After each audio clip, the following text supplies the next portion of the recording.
This is episode 7 of Clan Brandolorian, the self-titled podcast where we talk all things Star Wars, every single corner of the galaxy. Today, I got my boy Landon from Vader Bricks What's over up, on y'all? Instagram, YouTube. He's everywhere. You'll see him. But yeah, man, how's your night going? What's going on with you?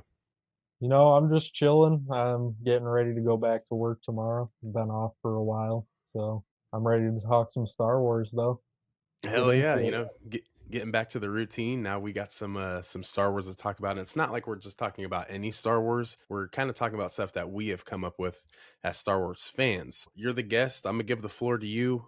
We're creating our own Tales of series, everybody. So whether you're tuning in on Spotify or Apple Podcasts or even on YouTube, you see our faces right here. We're going to talk about our own Tales of series. So, Landon, what you got, man? You're creating your own Tales of series. What is it called and what does this entail?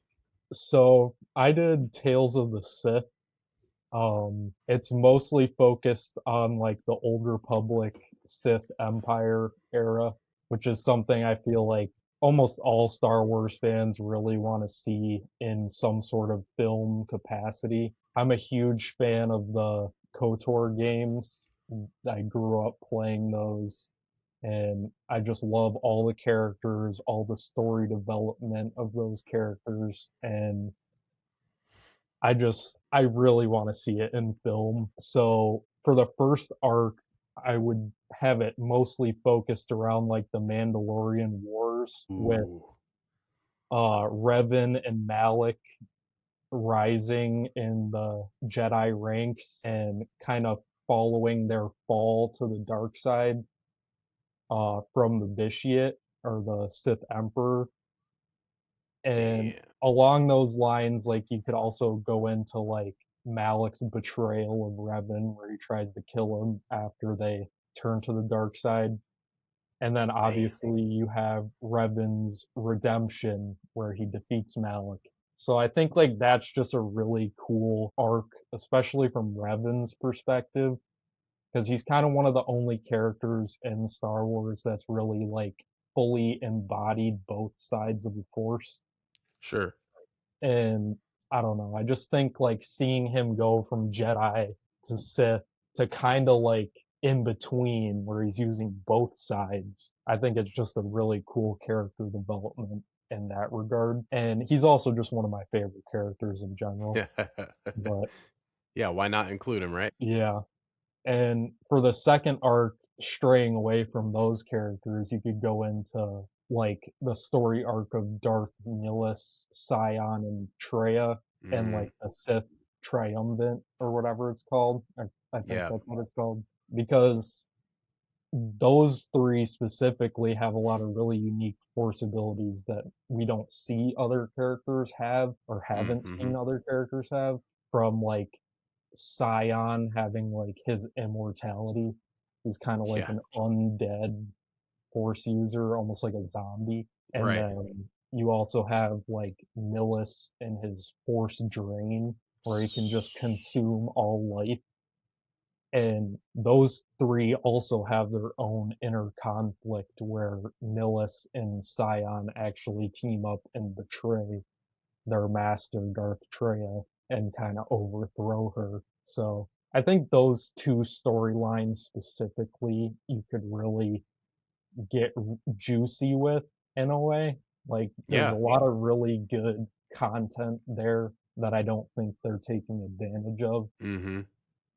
I know like they kind of moved it into like a legends category once Disney took over, but I don't think that's smart. I think they should make all of that canon because it's what the fans want, and I don't know. I think it would just be awesome personally. Yeah, it would, dude. And I think, I believe James Mangold is getting the Dawn of the Jedi. So we're going back like 30 to 50,000 years before even the Phantom Menace, like what we're used to in the Yeah, prequels. But like, the KOTOR era is so cool because I mean, Commander J Bricks, like he's the one that's yeah. kind of put me on to KOTOR because I didn't play the games when I was younger. I remember playing like Attack of the Clones and the Revenge of the Sith game, but I never played KOTOR. Like I never dabbled with it. Kind of It's thinking it about getting them on my Xbox now.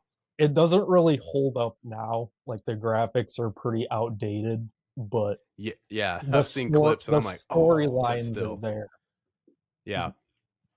And that's really all that matters. I mean, even the Jedi Survivor games and Jedi Fallen Order, like those outside of, the gameplay, which is really cool. I mean, I'm really playing it for the story. I want to Yeah, understand, what Cal's going through and how this molds with the Jedi ultimately. So, but yeah, dude, I mean, the KOTOR, like you said, most Star Wars fans want that. I feel like that's, yeah, it could be looked at as like the golden era of Jedi and Sith. I mean, we see some of those cool I mean, some of the most badass characters in Star Wars, even just from their looks and their appearance, come from that KOTOR era. yeah. Lightsabers All look the cool, costume ships. design is awesome. Oh, dude, it's so dope. And it shows you like, we're used to, like what George created solely, like with the original trilogy, we see very not basic, but I mean we see it's just one way, the way Yeah, Luke looks, the way Vader looks, yeah, nothing new. But when you go further back in the timeline, it's like, oh dude, everyone's dripped out and looks awesome. Ships are for cool, real. so yeah, it's a good little era there. So I think, yeah, Tales of the I Sith know and I know yeah, George wasn't directly involved in the making of those games, but I know he did kind of give his consent for right. them to be made because he still did own Star Wars as a franchise when those were made. Hmm. So the developers of the game couldn't just go out and make a Star Wars titled game without Right. his approval. So Those are all under Lucas Games as well, right? I believe so, yeah. I Yeah. think the George. first one came out in 2003, so right when the Oh yeah. prequels were coming out. But Yep. I see here that Lucas Games, formerly Lucas Arts, was from 1990 to 2021, which is actually kind of crazy. But yeah, yeah, licensor founded by George Lucas. So yeah, definitely known for 90s adventure games like The Secret Monkey Island and Grim Fandango. Sorry, never anyone if heard of they it. yeah, if you know any of those games, anyone listening, sorry I butchered those. Haven't heard of them. But yeah, dude, I think it would do numbers, absolutely. And Oh, I mean, I really do want to see it live action also. oh yeah. But I mean, I would settle for just an animated series because I love all the animated series. I usually watch Clone Wars and Rebels like once a year. Oh So, yeah. Yeah. I like, mean, sometimes you get some of the best storytelling in animation. That's why I'm like so excited for Maul Shadow Lord.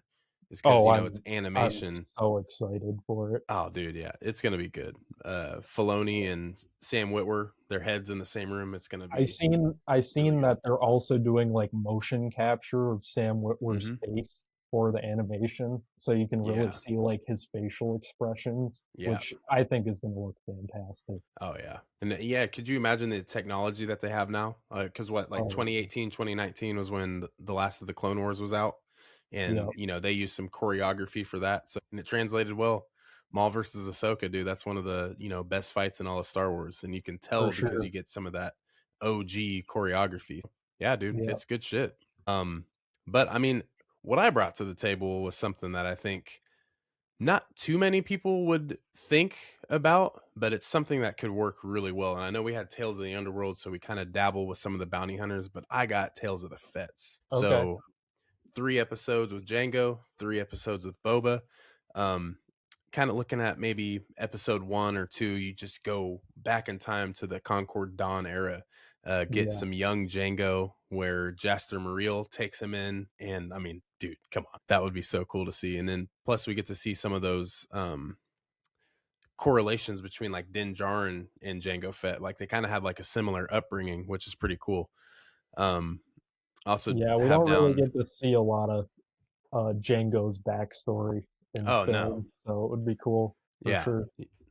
Yeah, dude. And just to see like obviously all the clones, we love clones, of course, and Oh yeah. it would be cool to see, Django at a young age looking, just like the clone cadets, looking just like, Yeah. Boba. I mean, obviously they're clones of Django, but just it would feel familiar. And I feel like anyone, Oh, who's into 100%. Star Wars would see this and be like, "Oh, wow, like this is something we've all seen before." So, I mean, you could also kind of look at the culture of the Mandalorians and Django Fett coming from that and getting recruited by Count Dooku. I feel like one of the episodes you got to see Yeah, Count Dooku recruiting Django. I mean, dude, come on, be amazing. yeah, that would be pretty cool. I like it. And yeah, and then kind of in the third episode, I kind of had it going down the line of showing the cloning process actually going on, like actually taking some of Django and the Kaminoans basically using his DNA to create the clones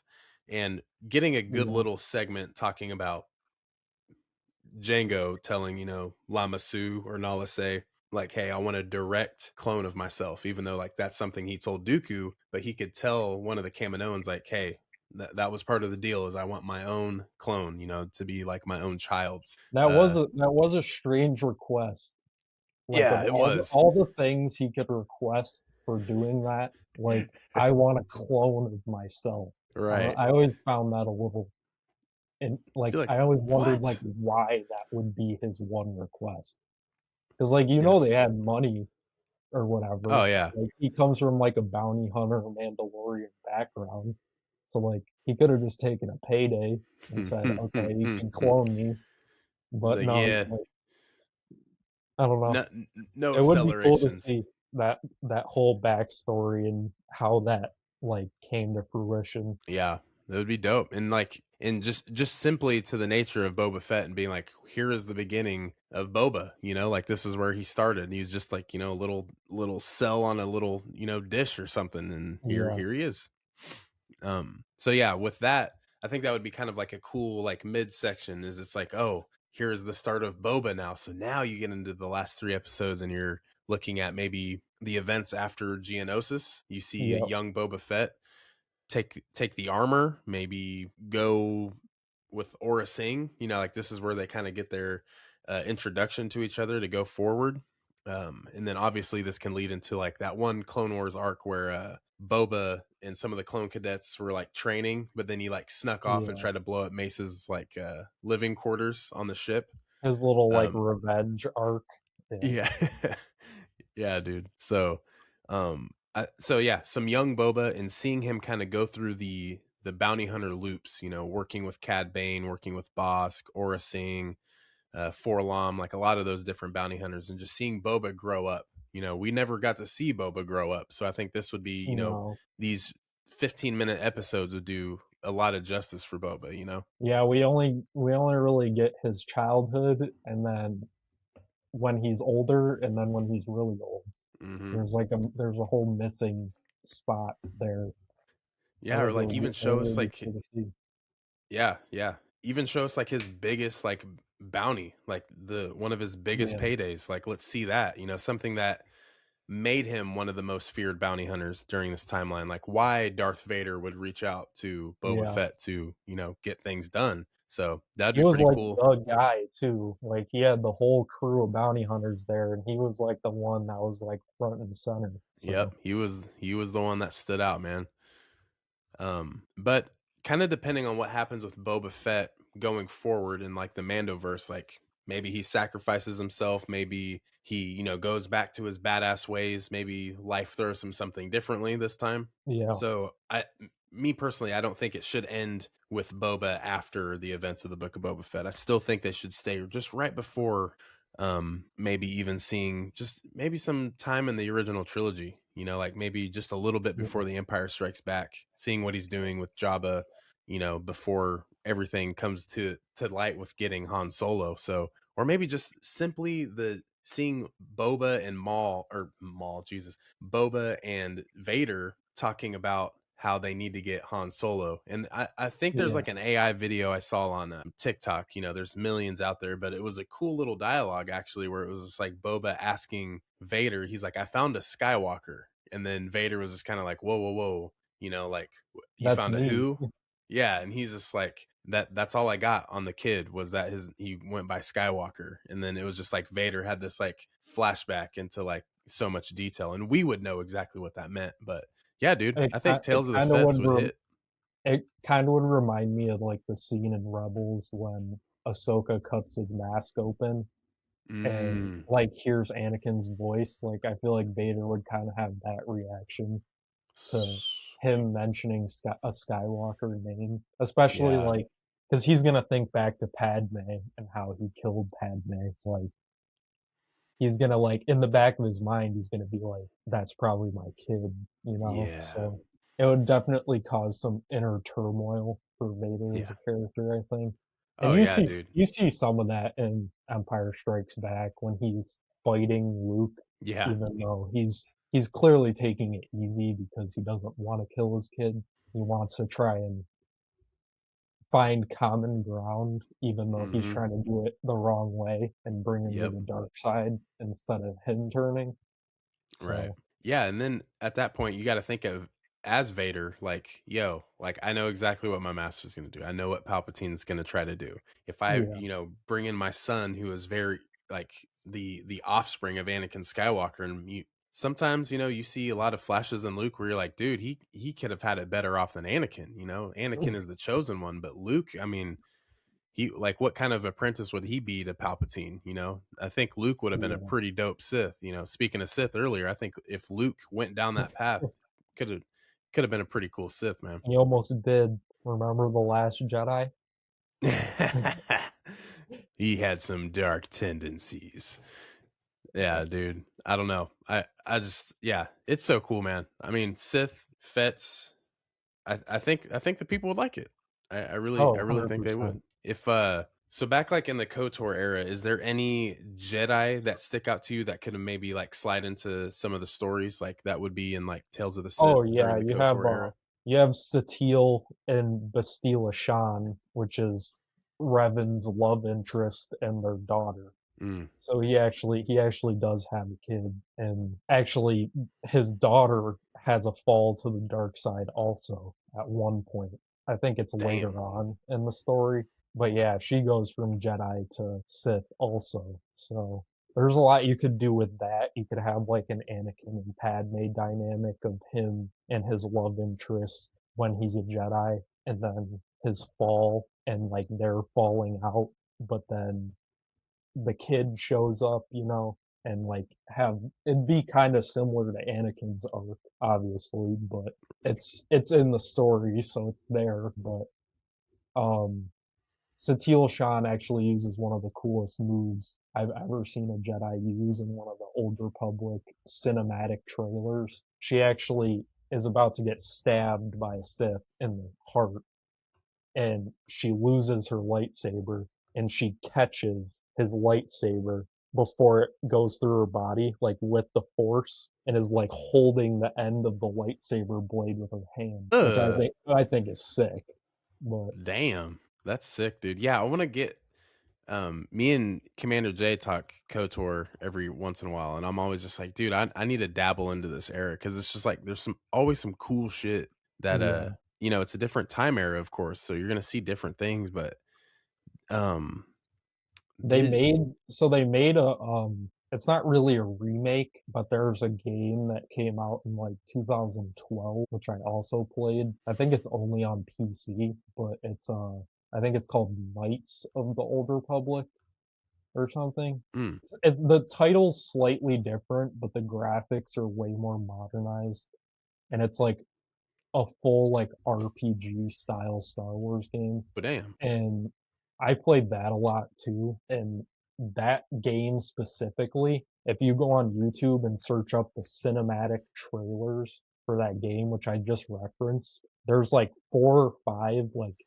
10 to 15 minute long cinematic trailers that are Do, basically like do they show the animate. twins in them? The Yep. Vitiate's kids? Okay, yeah, yep. Commander J So showed me those. Sick. it's like basically like a little animated series, like just watching these trailers, which I think is cool. And Yeah, dude. you kind of get a glimpse of like what it would look like on screen. So I don't know. Yeah.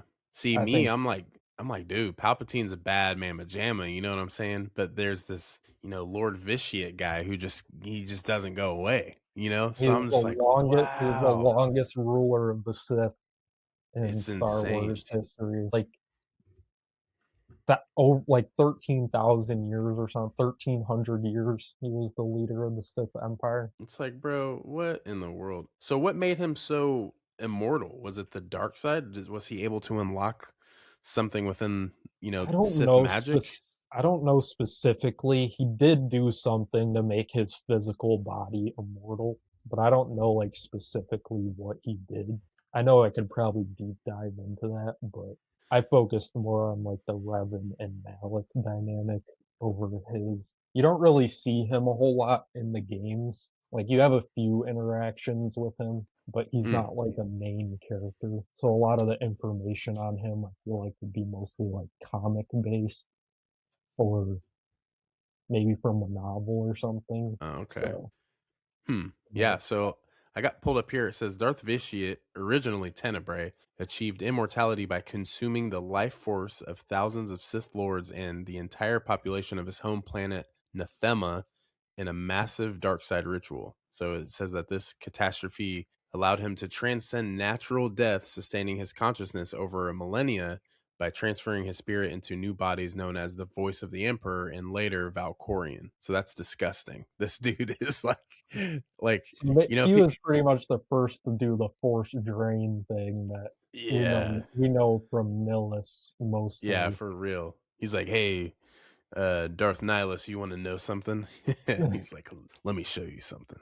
That's so crazy, dude. Wow, what a cool timeline. Oh, 100%. There's so many storylines that they can do from that timeline too. Like I just named like two of like the major ones, but like you can follow so many different aspects of that time period. Yeah, dude, that's so It's sick. there's so much lore and content that's just sitting there that they haven't touched. And I think that's what drives a lot of Star Wars fans crazy, or like people like me that are a big fan of the Old Republic, is just like with all these shows that they've made since Disney took over, like not a single one has even like referenced it.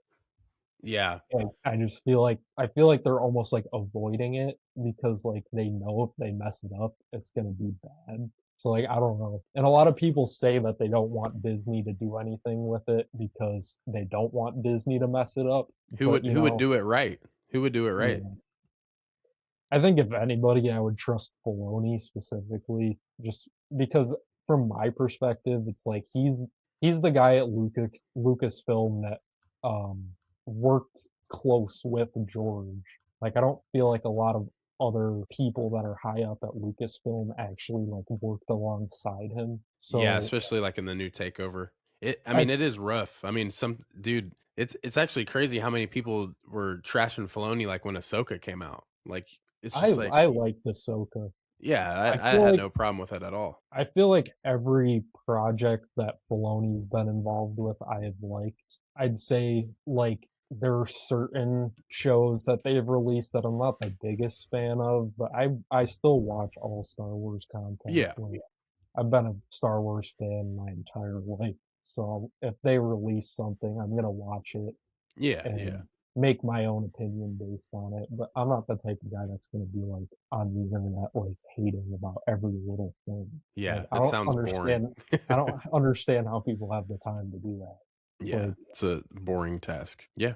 Yeah, dude. I mean, that's okay. And that's what's so fun too about being a Star Wars fan is it's just like when you get something new, you're just always like, "Ah, okay, let's see how this goes." But yeah, that's that's where I currently am sitting because 5 weeks from tomorrow is when we get Maul Shadow Lord, and I just know that's gonna hit like, you that's know, I'm ah, the most anticipated for a show with that show yeah. than that I've been since Disney took over, I think. Kenobi, yeah. So that was a show that I was super excited for too, because I mean, in my favorite goat Jedi is Obi-Wan Kenobi. I mean, that's my guy. Yeah, Love me some Obi-Wan. Thought the show was gonna be a little different, but overall, I still enjoyed it a lot. But yeah, I mean, when it always gets tough with these legacy characters, and some Star 100%. Wars fans look at KOTOR in that same aspect. You kind of run that full circle, and you're like, all right, who's touching this project? Because Yeah. even little tidbits like, oh, this KOTOR character did this at this time, but they didn't even mention that or act like that ever happened. So now you're getting flack. So yeah, I I feel don't like know. my only real like gripe with the Kenobi show is I feel like they kind of strayed away from Kenobi a little bit. I Like feel like they should. the show was named Kenobi, but I feel like they focused on like their Inquisitor. I forget what her name was. Reva. Reva, third sister. I feel like they like I didn't have any like major like gripe with that character specifically, but I feel like they just focused on her story a little too much for that show specifically. I feel Yeah. like I feel like they should have been more focused on Ewan McGregor coming back as Obi-Wan and less focused on like her backstory of like being a youngling and like all this stuff. And then like See, obviously you have like her getting stabbed by Darth Vader twice and bro, not, okay. which is kind Usually, of insane. usually my thing with Star Wars is and like, yeah, like that's super common, dude. Like a lot of people didn't like Reva. I just knew one of the Inquisitors was going to get some screen time more than the others. And I thought it was going to be the Grand Inquisitor. I thought he was going to be the one that was getting, third, fourth, fifth most screen time in the Kenobi series, but it ended up being third sister. I mean, fifth brother would have been cool too, but I'm glad they showed him, at least. Yeah. But yeah, dude, it was so weird. Like, I understand, Qui-Gon getting stabbed is one thing. That dude's spine just got shredded, right? And internal organs are lava. Yeah. But Sabine, took a stab. The Grand Inquisitor took a stab. And I mean, Powans have two stomachs. So like, that's kind of like the debunk there. But yeah, like Reva as a child getting stabbed, like that's something like I've always had to like go on Reddit or like Google and like find deep dives of people explaining why it works and why it doesn't work, and then I kind of like formulate like my thought on it. But hey, they made it to where she survived both, so that's what it is. I can still sleep at night, but still I'm just like, what? Like, and they didn't even like show any aspect of her like having hate that carried her on, like maybe she had, but she was a kid at the Jedi. She was still a Padawan. She's not Darth Maul, who gets cut in half and lives from pure rage. That makes sense. But yeah, getting stabbed twice, I'm like, come on, man. Darth Maul specifically too, like he wouldn't have survived without like his Night Sister family, right? Like use dark magic to like clear his mind and like rebuild his body. Like Crazy. He would have just stayed like that trash spider cyborg in the sewers that like, and no one ever would have seen him again. He would have just been down there like crazy for the rest of his life. Yeah. So like, I don't know. I just don't necessarily like that, because you kind of take away from like the power and the danger of a lightsaber, because like when you see Qui-Gon get stabbed in the Phantom Menace, you're like, shit, like, yeah, you're like, fuck. He's dead. And then it's like you take those instances and it's like you're like, oh shoot, but like, in the back of your head you're like, well, someone else survived it, so yeah, maybe they got a chance. Actually dead, I feel like you kind of take that like finality out of it, Yeah, I know. That's like in the Ahsoka season 1, like I think it's episode 1, when Sabine got stabbed. I'm like, damn, bro, they killed Sabine off that quick. Yeah. And then like next episode, she's like at the medical bay. You're like, oh, so anyone's surviving this shit. But yeah, it's something that's so crazy. It's like, and now you think, as a Star Wars fan, you're like, who's getting stabbed next and surviving? You know what I'm saying? Yeah, pretty much. I think like from like Reva too, like getting stabbed by a lightsaber is one thing, but like getting stabbed by Darth Vader, yeah, you survived Vader twice, is crazy. It's like, hey, who's more goated than Reva? She survived getting stabbed by Vader twice. If it was anyone else, like I don't think I would have like an issue with it as much. But like you're talking about like the most menacing villain in film history, right? And you're just like, I don't know. Yeah, but like I said, like I don't get hung up on that kind of stuff. Yeah. It's not necessarily my favorite thing, but like I just kind of look at like the parts of the shows I do like, and just as you should, and just kind of like laugh at that when I look back at it. But yeah, no, that as you should, because that's the whole point, is it's made for entertainment. Yeah. You know, find what you like. But yeah, some good laughs in there, some good storytelling by us. So before we get off here, man, I want to thank you, of course, for joining me. But I'm gonna give Yeah, the no floor to problem. you It was once fun. again. Yeah, man, absolutely. I'm gonna give the floor to you and let everyone know who doesn't know you where they can find you, what your channel's about, what you do on Instagram, what you do with the other side of the fandom that you have with Star Wars, which is Lego. So yeah, just tell everyone where they can find you and what you got to offer, man. Yeah, well, I go by Vader Bricks on all platforms. I'm on TikTok, YouTube, Instagram, and my page is really just kind of like lighthearted, funny content that's Lego Star Wars related. You know, I do some reviews on sets I have in my collection. I just post some funny videos to give everyone a nice laugh. You know, I kind of just started this last year in May, so I haven't been doing it that long, but the support and growth I've seen is actually kind of insane to me. I never really expected my pages to like really get traction as fast as they have. So I'm very Yeah. grateful to anyone who has watched any of my content or follows me on anything. But it's Vader Bricks on all platforms, same at for everything.